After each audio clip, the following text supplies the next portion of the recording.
कैसे हैं मेरे प्यारे मित्रों। आई होप आप लोग बहुत अच्छे होंगे। चलिए आप सभी को हमारे यूट्यूब चैनल जेपी एकेडमी में स्वागत है। आप सभी को बिहार एसएससी से रिलेटेड या बिहार पुलिस से रिलेटेड या कोई भी अदर कॉम्पिटिटिव एग्जाम हो जो बिहार से रिलेटेड हो, उन सभी एग्जामों के लिए हमारे पास जो जितने समान ज्ञान का क्वेश्चन होते हैं वो सारे क्वेश्चन इंपॉर्टेंट क्वेश्चन होते हैं वो आप लोग से बिल्कुल शेयर किया जाता है। चलिए आज भी हम लोग ऐसे ही क्वेश्चन लेकर के आए हैं जो बहुत ही वेरी वेरी इंपॉर्टेंट क्वेश्चन आप लोग के पास मिलेगा। और Bihar SSC, Bihar police, railway या किसी भी अदर कॉम्पिटिटिव एग्जाम हो, उन सभी के लिए महत्वपूर्ण क्वेश्चन रहेंगे। सारे के सारे हम लोग ऑब्जेक्टिव क्वेश्चन देखेंगे, समान ज्ञान का क्वेश्चन होगा और सारे के सारे वीवीआई क्वेश्चन आपको रहेगा, यानी इंपॉर्टेंट क्वेश्चन है। तो एकदम टोटल क्वेश्चन देखते चलेंगे, जिसमें पहले नंबर क्वेश्चन से हम लोग शुरू करते हैं। तो पहले नंबर क्वेश्चन से शुरुआत होता है, जिसमें कहता है कि वह देश कौन सा है। वह देश बताना है कि वह देश कौन सा देश है जिस देश में ड्रिप सिंचाई का प्रयोग अधिक कुशलता से होती है। बताना है कि वह कौन सा देश है, उस देश का आपको नाम बताना है जिसमें ड्रिप सिंचाई अधिक यानी ड्रिप सिंचाई का प्रयोग अधिक कुशलता से यानी बहुत ज्यादा मात्रा में किया जाता है। ऑप्शन है भारत, इजराइल, श्रीलंका और इंग्लैंड। तो आपको जवाब देना है कि वह कौन सा देश है जिसमें ड्रिप सिंचाई का प्रयोग बहुत अधिक यानी अच्छे तरीका से कुशलता से किया जाता है। तो इसका सही जवाब क्या हो जाएगा, ये इसका सही जवाब यानी इजराइल हो जाएगा। क्या हो जाएगा, इजराइल, यानी 2 नंबर ऑप्शन को बिल्कुल लॉक लगाते चलेंगे। आगे हम लोग बढ़ेंगे, अगला नंबर क्वेश्चन देखेंगे दूसरा नंबर में कि निम्नलिखित में से कौन सी एक संकटापन्न जाति है। निम्नलिखित में से कौन सा जाति है जिसके ऊपर संकट घिरा हुआ है, संकटापन्न जाति है। पहला ऑप्शन कहता है कि ब्लैक बक यानी कि कृष्णसार, दूसरा ऑप्शन कहता है कि भराल, तीसरा ऑप्शन है कि गंगा का डॉल्फिन और चौथा ऑप्शन कहता है कि मिथुन यानी कि मिथुन है।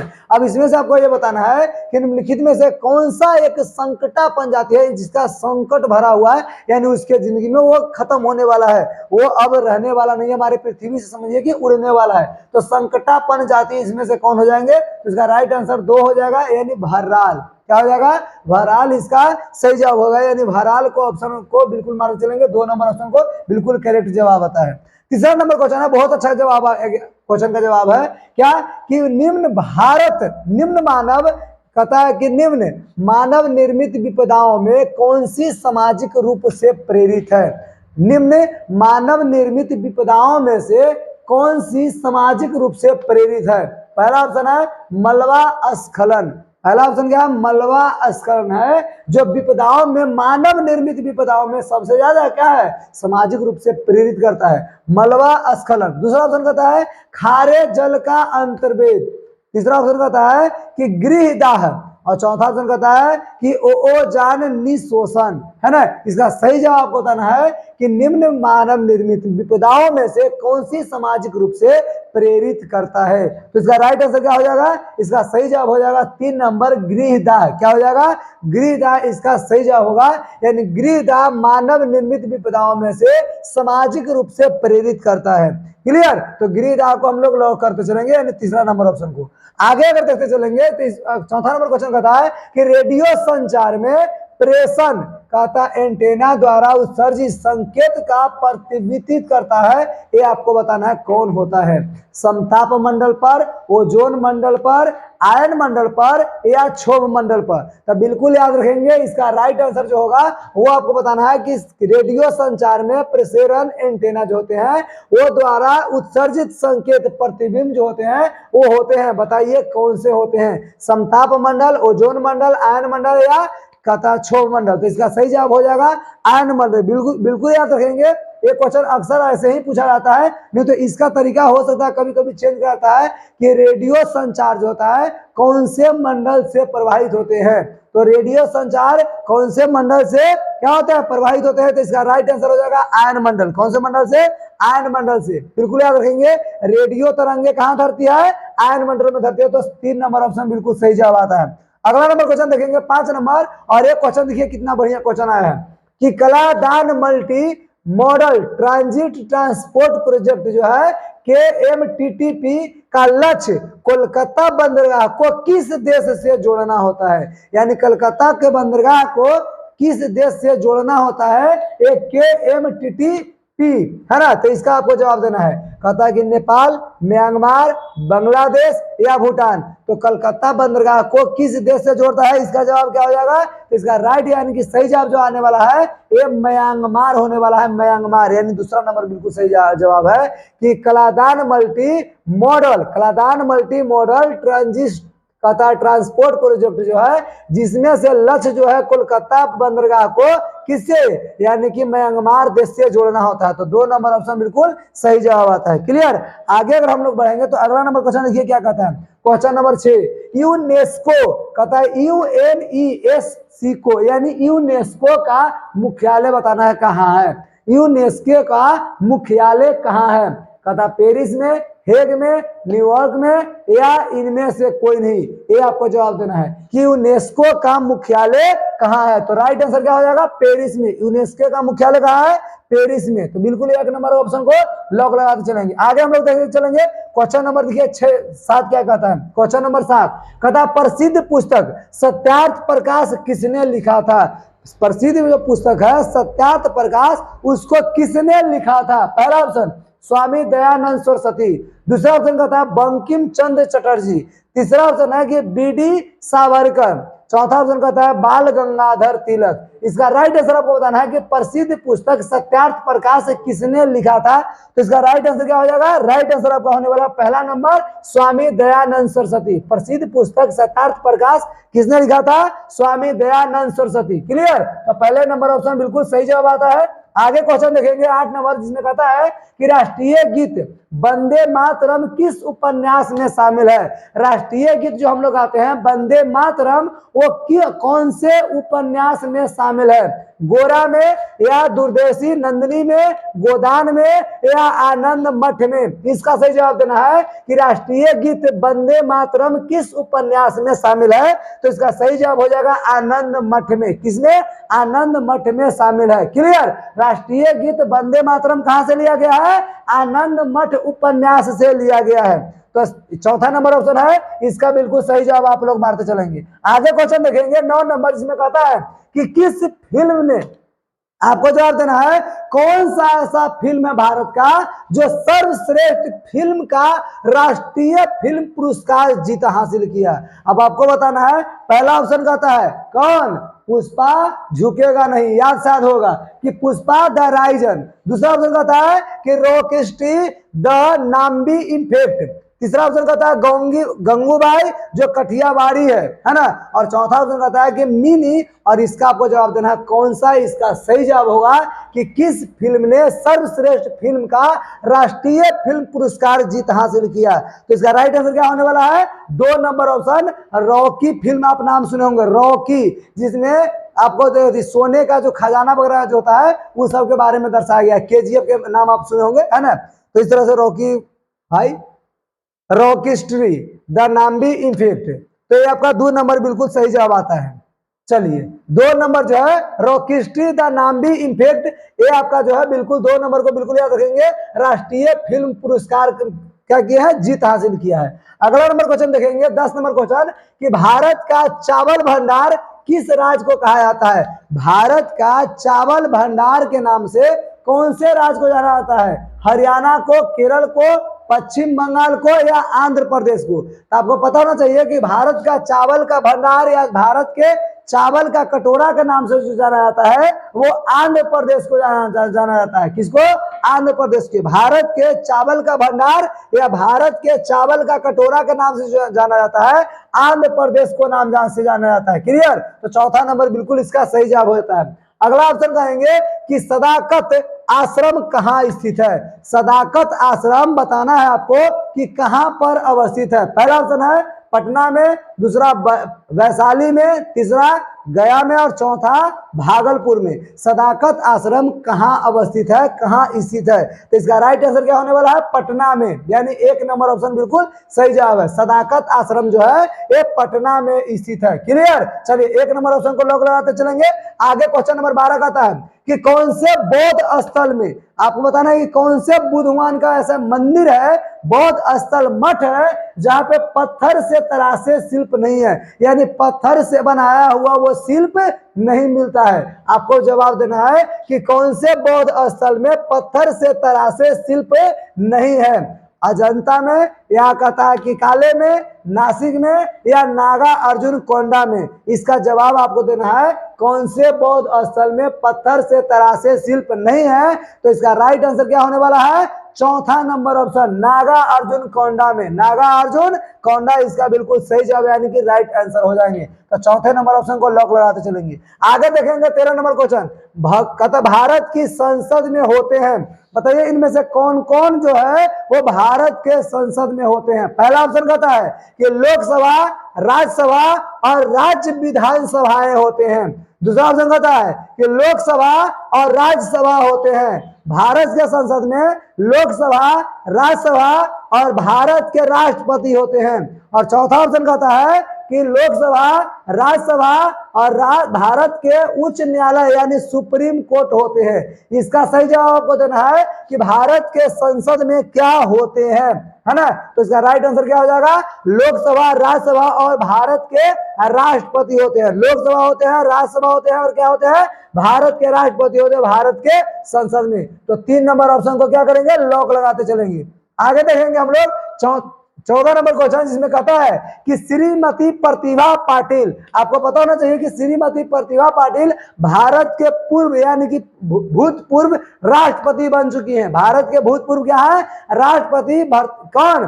प्रतिभा पाटिल। कहता है कि श्रीमती प्रतिभा पाटिल जो है ये पहले भारत के राष्ट्रपति कौन थे, यानी इनके से पहले कौन भारत के राष्ट्रपति थे?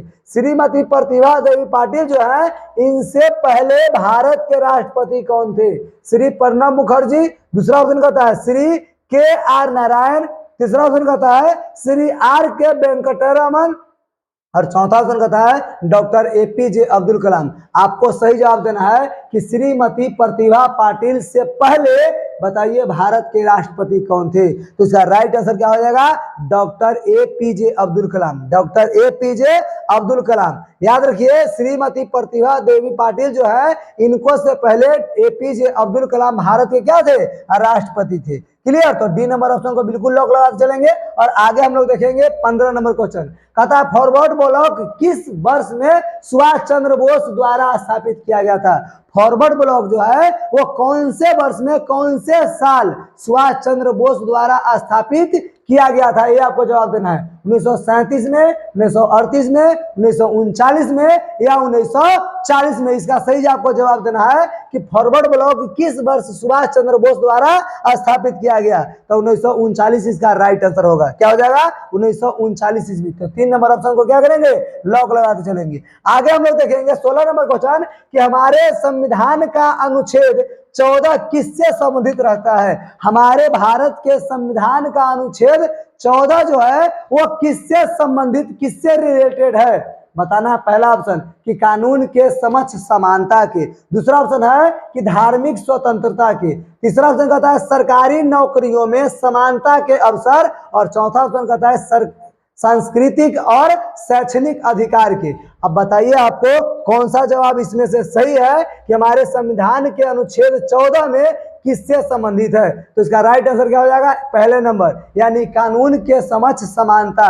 कानून के समक्ष समानता में ए नंबर जो ऑप्शन है पहले नंबर वो बिल्कुल सही जवाब हो जाएगा। तो सही जवाब को बिल्कुल टिक लगाते चलेंगे और आगे हम लोग बढ़ाएंगे। क्वेश्चन नंबर 18 कहता है निम्न में से कौन सी एक याचिका नहीं है? निम्न में से कौन सा एक है जो याचिका नहीं है? पहला ऑप्शन कहता है कि फटकार। फटकार जो है ये याचिका नहीं है। दूसरा ऑप्शन कहता है कि बंदी प्रत्यक्षीकरण। तीसरा ऑप्शन कहता है कि निषेधाज्ञा। और चौथा ऑप्शन कहता है कि वो वारंटो। इसका सही जवाब आपको बताना है कि निम्न में से कौन सी एक याचिका नहीं होंगे। तो इसका राइट आंसर हो जाएगा फटकार। क्या हो जाएगा? फटकार जो है ये निम्नलिखित में से याचिका नहीं होंगे। क्लियर? तो पहले ऑप्शन को बिल्कुल लॉक लगाते हुए हम लोग आगे बढ़ेंगे। अगला नंबर क्वेश्चन कहता है 18 नंबर कि किसने हर्षवर्धन को पराजित किया? अब आपको बताना है कि हर्षवर्धन को किसने पराजित किया यानी कि हराया था।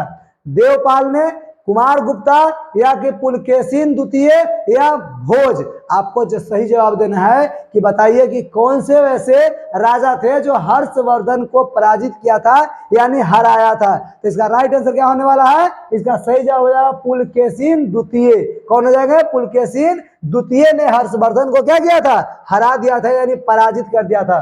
तो 3 नंबर ऑप्शन को लॉक लगाएंगे।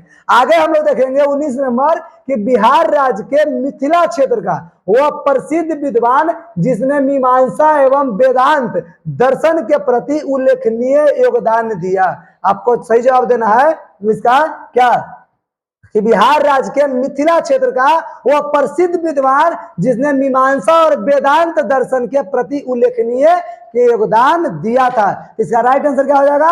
आपको सही जवाब आतिश दीपंकर, दूसरा है शांत रचित, नागार्जुन और मंडन मिश्र। तो इसका राइट आंसर क्या हो जाएगा? चौथा नंबर इसका सही जवाब हो जाएगा मंडन मिश्र। क्या हो जाएगा? मंडन मिश्र बिल्कुल राइट आंसर हो जाएगा।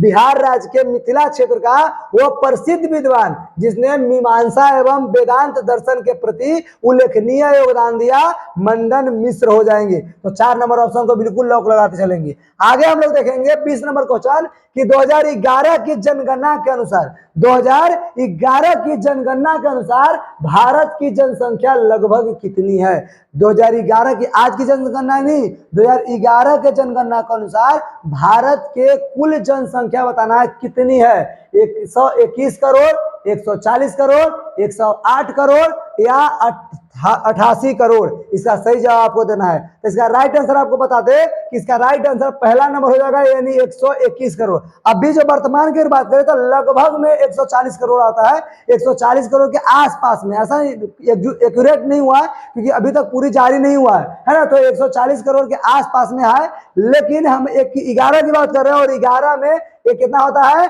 121 करोड़ जनसंख्या था यानी 125 करोड़ लगभग में मानते थे कि 2011 में 125 करोड़ जनसंख्या थी। तो पहले ऑप्शन बिल्कुल करेक्ट यानी कि सही जवाब आता है। आगे देखते चलेंगे कि भारत ने पैरा एशियन गेम्स 2023 में कितने पदक जीते, यानी जो स्वर्ण पदक होते हैं गोल्ड मेडल, वो कितने गोल्ड मेडल यानी स्वर्ण पदक जीतते हैं ये आपको बताना है कि भारत ने पैरा एशियन गेम्स 2023 में कितने पदक जीते, कितने मेडल जीते? 121 पदक जीते, 131 पदक जीते, 111 पदक जीते या 101 पदक जीते? तो इसका राइट आंसर होता है कितना? 111 पदक। कितना? 111 पदक जो होगा इसका सही जवाब यानी राइट आंसर होगा। तो बिल्कुल 3 नंबर ऑप्शन को लॉक लगाएंगे कि भारत ने पैरा एशियन गेम्स 2023 में 111 पदक जीता था। क्लियर? अगला नंबर यानी 22 नंबर क्वेश्चन देखेंगे कि बिहार राज्य के प्रथम हरिजन मुख्यमंत्री बताइए कौन है? बिहार राज्य के प्रथम हरिजन मुख्यमंत्री के आपको नाम बताना है, वो कौन है? भोला प्रसाद शास्त्री, दूसरा ऑप्शन कहता है कर्पूरी ठाकुर, तीसरा ऑप्शन राम सुंदर दास और चौथा ऑप्शन की बात करें तब बिंदेश्वरी प्रसाद मंडल। तो इसका राइट आंसर क्या हो जाएगा? बिहार राज्य के प्रथम हरिजन मुख्यमंत्री कौन है? तो ये हो जाएगा भोला प्रसाद शास्त्री। क्या हो जाएगा? भोला प्रसाद शास्त्री जो है बिहार राज्य के प्रथम हरिजन मुख्यमंत्री हुए। क्लियर? तो 1 नंबर ऑप्शन को क्या करेंगे? लॉक लगाते चलेंगे। आगे हम लोग देखेंगे 23 नंबर क्वेश्चन कहता है कि भारत के किस राज्य में सर्वप्रथम मतलब सबसे पहले अल्पसंख्यक आयोग का वैधानिक अधिकार प्रदान किया है? भारत के कौन से राज्य में सबसे पहले अल्पसंख्यक मतलब बहुत कम संख्या वाले जो आयोग होते हैं उसे वैधानिक अधिकार प्रदान किया गया? पहला ऑप्शन कहता है बिहार में, दूसरा महाराष्ट्र में, तीसरा उत्तर प्रदेश में और चौथा ऑप्शन कहता है पश्चिम बंगाल में। तो इसका सही जवाब आपको बताना है कि भारत के किस राज्य में सर्वप्रथम अल्पसंख्यक आयोग वैधानिक अधिकार का क्या किया? प्रदान किया गया? तो पहला ऑप्शन होगा बिहार राज्य में। कौन से राज्य में? बिहार राज्य में। क्लियर? तो पहले ऑप्शन को बिल्कुल लॉक लगा चलेंगे और आगे बढ़ेंगे हम लोग। 24 नंबर क्वेश्चन देखिए क्या कहता है। 24 क्वेश्चन और सबसे लास्ट क्वेश्चन कह सकते हैं कि निम्नलिखित में से इनमें से किस भारत को कहता है निम्नलिखित में से यानी इनमें से किसे भारत के राष्ट्रपति के रूप में निर्विरोध चुना गया? निर्विरोध मतलब कह सकते हैं कि ये जब खड़ी हुए थे तो इनके बाद कोई दूसरा खड़ा ही नहीं हुआ।